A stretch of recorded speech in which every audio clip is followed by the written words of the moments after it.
Hello හැමෝටම අද මම ඔයාලා එක්ක ෂෙයා කරන්න යන්නේ මම ළඟදි කරපු වෙනස්ම ෆොටෝ ෂූට් එකක vlog එකක්. මේ මගේ ෆස්ට් vlog එක අඩුපාඩු තිබ්බොත් ගණන් ගන්න එපා. ඉතින් ඇත්තටම දවස් පටන් ගත්තේ උදේ පාන්දර 5ට. මොකද මගේ කැමරමන් අයියා කිව්වා ඔන් ලොකේෂන් 6ටවත් ඉන්න ඕනි කියලා. තව කියන්න බැරුණානේ. මම මේ ඉන්නේ වැලිගම තියෙන ලස්සන බේස් එකක මලබා හිලේනවන වලට view එක කොහොමද කියලා. ඉතින් මුදෙන්ම නැගිටලා වොෂ් එකක් දාලා මේකප් කරන්න රෙඩි වුණා. මුදෙන්ම නැගිටින නිසා මූණ ඩල් වගේ නම් ගණන් ගන්න. තව දෙයක්. ඔයාලට මේකප් ටියුටෝරියල් එකක් ඕනේ නම් කමෙන්ට් එකක් දාගෙන යන්න. ඉතින් මේක තමයි මගේ ෆයිනල් මේකප් ලුක් එක. කොහොමද ඉක්මනට ලෑස්ති වෙලා වෙලාව බලද්දි මගේ ටයිමින් කොච්චර පර්ෆෙක්ට්ද කියනවනම් 6:00යි. 6ට ඔන් ලොකේෂන් ඉන්න ඕන එක මම විලායකින් එළියට ගොඩක් 6:00යි වෙලාව. මේ ඉන්නේ අසිරු අයියා. මෙයා තමයි මගේ වීඩියෝ ෆොටෝ ෂූට්ස් ගොඩක් කරන්නේ. පොඩ්ඩක් විතර ලැජ්ජයි ගණන් ගන්න. හරි. ඔන්න ඊට පස්සේ අපි කායිකෙන් ගියා පළවෙනි ලොකේෂන් එකට. ඒක නෙළුම් මල් තියෙන ලස්සන වැවක්. හැබැයි අපි යනකොට නෙළුම් මල් නැලලා ඉවර. මේ එක්ස්පීරියන්ස් එක ඇත්තටම මම ෆස්ට් ටයිම් ඉතින් අමතක නොවන එක්ස්පීරියන්ස් එකක් මේක.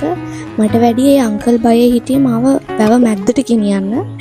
කොහොම හරි ඒ අංකලුයි එතන හිටපු තව ගමේ අයියලා දෙන්නෙකුයි මගේ ෆොටෝ ෂූට් එකට සෑහෙන හෙල්ප් කරා ලස්සනට ෆොටෝ ස්ටික් කරගන්න.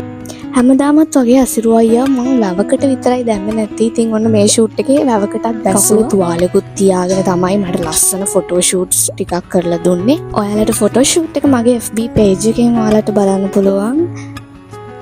මම ඔරුවෙන් බහින විදිහ ගැන නම් වැඩි හිතන්න එපා. ඇත්තටම පුරුද්දක් නෑ. වැස්ස නැති නිසා වේ පොඩ්ඩක් වතුර අඩු තමයි ඔරුව පොඩ්ඩක් උඩට ගන්න අමාරු. ඉතින් අර ගමේ අයියලා දෙන්න එකතු වෙලා කොහොම හරි ඔරුව උඩට ගත්තා අංකලුයි. ඉතින් අන්තිමට එහෙම තමයි ෆස්ට් ලොකේෂන් එකේ ෆොටෝ ෂූට් එක ඉවරුනේ.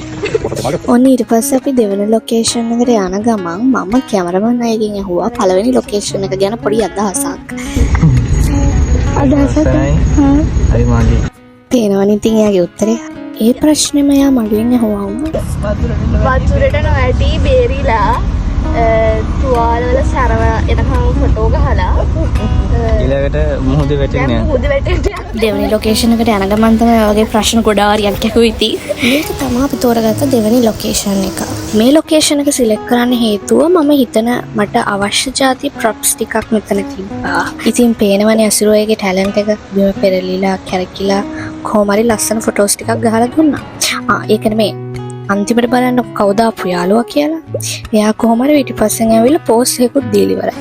තාම ඉවර නෑ. මේ තමයි අපේ තුන්වෙනි ලොකේෂන් එක. මේක නම් යන්න කලින් ඉඳන් සිලෙක්ට් කරලා තිබ්බ ලොකේෂන් එක. පේනවනේ.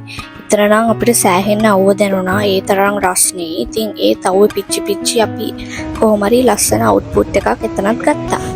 අපේ හතරවෙනි ලොකේෂන් එක උනේ මෙන්න මෙතන. ඉතින් මෙතන චූටි ප්ලේස් එකක් වුණාට හරියම ලස්සනයි.